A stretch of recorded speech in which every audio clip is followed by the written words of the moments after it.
E por falar em família, por falar em filhos, eu acho que muitos papais, muitas mamães vão ficar curiosos sobre isso, os vovós também. Você conhece aquela frase de que cada criança tem o seu tempo? Em partes é verdade. Mas qual é a hora certa de buscar ajuda profissional quando o assunto é o desenvolvimento do seu filho, do seu neto, do seu sobrinho? Hoje a gente vai falar sobre o atraso na fala. Normalmente a fala é a linguagem que se desenvolve desde cedo e são mecanismos fundamentais ao longo da vida de uma pessoa. Segundo a Associação Brasileira de Apraxia de Fala, na infância e adolescência, entre 5 a 10% das crianças em idade pré-escolar têm alguma dificuldade em se comunicar. Várias podem ser as causas, por isso é importante a gente observar e saber quando buscar a ajuda de um profissional.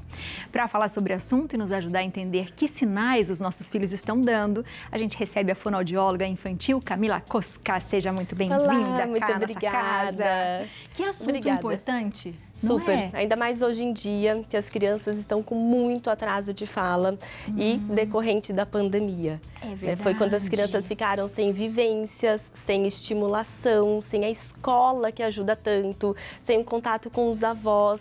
E essas crianças agora, nós estamos vendo essa consequência do que aconteceu. E muito nas telas, né? Muito. Então, não tinha um bate-papo ali na tela também, né? A família estava trabalhando, né? Então, tinha que distrair. A gente até fala de babá eletrônica. Instantânea ali daquela criança. E por isso que agora a gente precisa cuidar dessas crianças. E é até mesmo essa babá eletrônica, às vezes ela tem alguns posts que eu vejo bastante, de crianças muito novinhas falando paralelepípedo. E aí a mãe em casa vai falar assim, gente, mas meu filho, sei lá, tem 2 aninhos e ele não fala nem, sei lá, mamãe e papai direito. Isso também dá uma pressionada nos pais, não dá? Dá uma pressionada.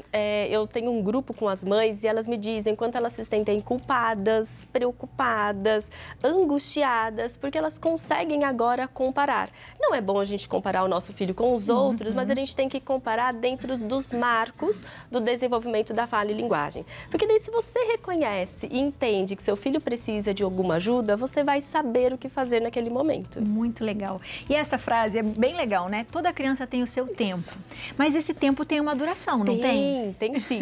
É muito importante a gente entender que a criança ela já começa a se comunicar desde os primeiros meses de vida. Então, nos primeiros dias, a criança chora para ela pedir mamar. Ela chora porque ela está com frio, está com algum desconforto e é a mãe que já entende esse choro. Inclusive, tem pesquisas que dizem que o choro ele é modulado de acordo com aquilo que a criança está sentindo. E ele vai evoluindo. Essa criança evolui a cada dia. Depois ela passa a fazer gestos, contato visual, imitação. Ela também faz as primeiras tentativas das palavras, que é mamamã, papapá. Ela fica brincando com os sons. E é o momento que a gente precisa interpretar todos esses sons, porque se nós não interpretamos, essa criança deixa de fazer, porque ela achou que aquilo não era importante. Se ninguém deu atenção, ela deixa de se comunicar. E depois disso vem as palavras, vem as frases, as pequenas histórias, e aí a criança já fala de tudo. Então, olha para você ver que legal isso, Car, a importância dos papais, das mamães, continuarem uma conversa, mesmo se você está tentando entender o que seu filho está querendo, mas mesmo que não consiga, né? É exatamente isso. E sempre eu dou a dica de que a gente precisa já conversar com a criança mesmo na rotina. Porque eu falo que a gente não tem como escapar da rotina. A rotina tá lá para a gente viver mesmo. Então, sair do automático e contar para a criança o que você está fazendo. Agora você vai tomar banho, contar o que você está pegando, porque a criança, até 12 meses, 1 ano, ela ainda não tem as palavras, mas ela precisa ser alimentado nesse vocabulário. Porque se eu não contei para a criança qual é o nome de todas as coisas que ela está participando, como é que ela vai saber quando ela for falar? Então, a gente tem que alimentar essa memória sempre, todos os dias. É conversar o tempo todo. Depois dos 12 meses, né? Assim, existe uma idade certa? As crianças já começam a falar frases, tem aquela coisa, às vezes, eu não sei se isso é positivo ou não, mas até tal idade ela tem que falar tantas palavras. Isso existe, Cal? Sim, nós temos sim, e é legal das palavras para a gente conseguir quantificar. Então, até é um diagnóstico diferencial, por exemplo, a criança com 2 anos, que ela não aumentou aumentou o vocabulário significativamente, que é em torno de 200 palavras, eu já começo a pensar, será que essa criança tem um transtorno? Qual é o transtorno?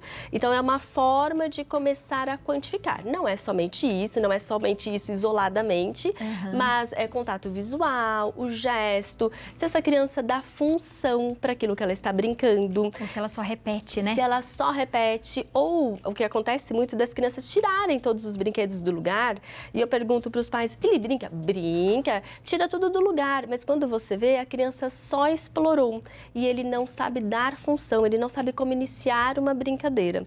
Então, tudo isso precisa ser analisado e avaliado. Quando a gente pensa num atraso de fala, você falou aí nos 2 anos que já tem que ficar atento nas palavras. Mas se você percebe que a criança não tem um vocabulário ainda e que às vezes ela ainda não tem uma comunicação que seja pelo olhar com a mamãe, o que pode gerar um atraso de fala?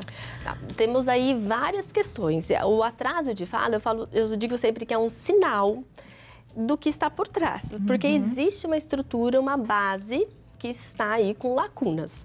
E a gente precisa entender quais são essas lacunas. Será que essa criança já faz contato visual? Será que essa criança tem autonomia para colocar o sapato? Será que essa criança, você chama ela pelo nome, ela vem até você?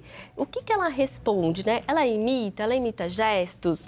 Ela consegue fazer essa interação? Ela te procura para procurar os brinquedos? Então, a gente precisa entender toda essa parte e daí começar a investigar. Pode ser audição? Será que essa criança tem uma perda auditiva? Ou será que essa criança está num ambiente que não está favorável para ela aprender? Que foi na época da pandemia, não era um ambiente favorável em todas as casas, né? Porque a gente estava confinado, a criança perdeu vivências e a criança precisa de vivências para aprender. Será que essa criança tem um transtorno? Porque muitas vezes, num caso de transtorno, a gente começa a desconfiar porque a criança não fala. Então, a criança não... foi o que apareceu. Né? É o que aparece pra gente a criança não falar. E aí pode ser, e como é que a gente consegue descobrir, por exemplo, se a criança tem algum problema na fala? Ou se é uma criança que pode, de repente, ter problemas para falar uma palavra inteira rapidamente? Como que a gente consegue perceber isso? Temos aqui duas coisas, né? Que a fala é a articulação, a forma que a criança faz, toda a parte motora. Depois tem a linguagem, e a linguagem é um conteúdo, são as palavras que ficam na memória da criança. Mas para ela se comunicar, ela tem que usar os dois, tem que andar em sincronia para ela conseguir passar uma informação, para ela compartilhar uma ideia, um pensamento. Então, preciso avaliar essa criança para entender se ela não tem o vocabulário ou ela não consegue articular os sons que ela já tem, as palavras. Porque é possível a gente, desde criança, saber, vai ficar gago, por exemplo, é possível? Na verdade, a criança ela pode ter a gagueira do desenvolvimento, que fica de 2 a 4 anos de idade, porque tem um aumento significativo do vocabulário, porque a gente espera que esse vocabulário vá aumentar. Porém, a criança ela não consegue processar e articular na mesma velocidade. Então, ainda tem uma imaturidade, ela precisa ajustar isso. É quando a criança ela pode sim ter a gagueira temporária. Tem alguns casos que a criança precisa de mais atenção. Se o pai tem alguém na família que é gago, se é um menino, porque a maior incidência de gagueira é menino e não meninas. Então, tudo precisa ser avaliado nesse momento e a família tem que também cuidar do comportamento. Porque se a criança está gaguejando e eu completo a frase da criança, eu estou ajudando a piorar a gagueira. Se a criança vai falar e eu falo, para, respira, começa de novo, eu também estou ajudando a piorar esse momento de gagueira. Eu inibo a criança, acabo pressionando, né? E dando muita atenção para a forma que a criança está falando e não para o conteúdo. Boa, você já deu algumas dicas, daqui a pouco a gente vai querer mais. Mas o Léo tem pergunta. Tem, é mais ou menos nessa linha, doutora, que você estava falando agora. Quando os pais infantilizam, assim, a fala da criança, ou acha bonito quando a criança fala errado, ou elado, no caso, não sei, enfim, isso ajuda ou atrapalha o desenvolvimento? Como é que a gente deve fazer falar com a criança, nós como pais? Isso vai atrapalhar no desenvolvimento, porque a criança ela precisa do modelo correto. Então, inclusive, eu tenho pacientes de que era reforçado a fala incorreta. Então, por exemplo, a criança falava alala e todo mundo em casa falava alala também. E a criança acha que, na verdade, eu estou falando errado. Porque a família toda, quem é o conforto, a segurança? É a família. Se todos falam da mesma forma que ele não consegue entender o que é correto. Ele perde até a percepção daquilo que ele tem que fazer. As brincadeiras ajudam na fala? Muito! Eu falo que as brincadeiras são as ferramentas, a única ferramenta que a criança tem para que ela possa aprender. É um recurso, né? Não tem como a gente colocar a criança sentadinha na mesa e falar, vem aqui que você vai agora fazer uma lição. A criança não gosta disso. Então, a brincadeira, ela trabalha a motivação da criança e quanto mais a criança estiver motivada, mais ela vai aprender. Então, por isso que dizer para a criança isoladamente, vem aqui, vem falar comigo, repete essa palavra, a criança não aprende. Ela repete naquele momento, mas ela não usa. Se eu uso a brincadeira, que é o que a criança gosta, como motivação para ela aprender, ela vai aprender. E o atraso na fala pode ser um sinal de autismo? Pode. Isso pode acontecer, mas é muito importante a gente também saber que não é todo atraso de fala que é autismo, mas é um sinal de alerta e precisa ser investigado, porque junto com esse atraso de fala, a criança pode ter comportamentos repetitivos, interesses repetitivos, e isso eu consigo analisar na brincadeira. A criança abre e fecha a porta várias vezes, ela brinca só do mesmo brinquedo e do mesmo jeito. Essa criança vai ter dificuldade de interagir e socializar com os colegas, ela vai ter dificuldade de se comunicar. Ela quer o brinquedo, mas ela não sabe pedir. Então, ela vai lá, empurra, pega, bate. Então, isso traz para a criança também consequências. E o que eu sempre digo, mesmo que não for um transtorno, não é autismo, ela vai precisar de um tratamento, ela vai precisar de uma atenção. Porque a fala, não tem outro jeito da gente se comunicar. A gente precisa se comunicar de alguma forma.